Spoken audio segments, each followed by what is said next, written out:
Welcome to Lemon-Squeezy Education. This video is on the Multistore model of memory.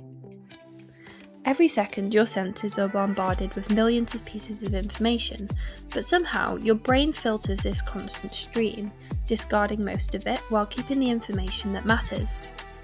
Imagine walking down a busy street, cars driving past, people are talking, birds are singing, your phone vibrates, and you catch the smell of fresh coffee from a nearby cafe. Your brain is exposed to an overwhelming amount of information, far more than it could ever store. So how does the brain decide what's worth remembering? Well, psychologists have spent decades trying to answer this, and one of the first major explanations was the Multistore model of memory by Atkinson and Shiffrin, which proposes that memories pass through a series of separate stores before becoming long-term memories, with information being filtered at each stage. Sensory input simply refers to information we receive from our senses, which then goes to our sensory register. According to the model, your brain acts like a filter.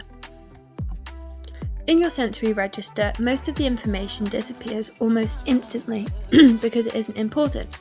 However, if you pay attention to something, such as someone shouting your name, that information moves into your short-term memory because you paid attention to it.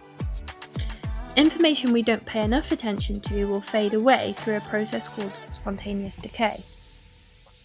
So paying attention to the information in the sensory register is what allows that information to be transferred to the short-term memory. But the short-term memory has a limited capacity. It can only hold a small amount of information for a short period of time. Unless you actively rehearse the information, it's quickly forgotten. For example, let's say someone reads out their phone number.